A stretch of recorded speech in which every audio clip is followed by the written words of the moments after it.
जय जगन्नाथ। आज आम मैंने महाप्रभुंकर विभिन्न भेष मानकर मध्यरु गज उदाहरण भेष संपर्क में आज जानिबा। यही भेष माघ मास पूर्णिमा तिथि अनुष्ठित होता है। या उपरे पौराणिक आख्या रही अछि से संपर्क में जानिबा। भागवत पुराणर द्वितीय अध्याय चतुर्थ अध्याय मध्य रही कथावस्तु उपरे आधारित यही बेश महाप्रभुंकर श्री मंदिर रे आयोजन करा जाय थाए। यही कथावस्तु अनुसार क्षीर समुद्र परिवेष्टित त्रिकूट पर्वत उपरे गजेन्द्र नामक एक हाथी वास करुतिले। निजर तृषा को मेंटाइबा पई से एणे तेणे होई बुली चलिले। जंगल प्रभृति बुलिबा परे शेषरे वरुण ह्रद निकटरे से पहुंचिले। निजर परिवार सहित से निजर तृषा माननकु सांगरे धरी से वरुण ह्रद निकटरे पहुंचिले। निजर तृषा को मेंटाइबा परे निजर सुंढरे पानी नै खेलिबा को लागले। फोपड़ा फोपड़ी होई से माने खेलिबा को लागिले।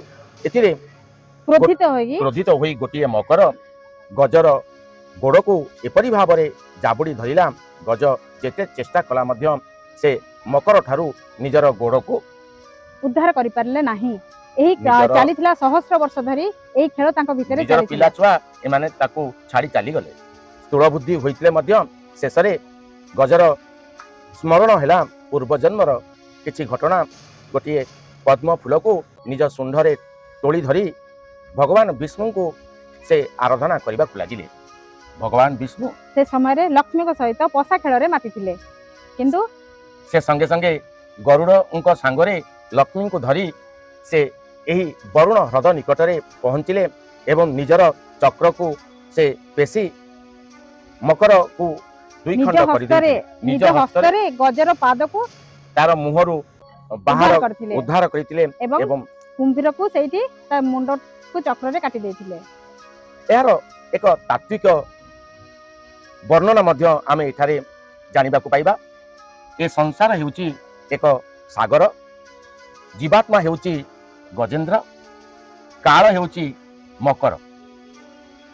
तेबे जीवात्मा त्रिकूट पर्वत रे वास करे अर्थात त्रिकूट माने काम क्रोध लोभ। यही त्रिकूट मध्य रे जो जीवात्मा वास करिथाए ताकू उद्धार करिबा पई केवल महाप्रभु ही एकमात्र साहा होइथांती। आज रहिबा।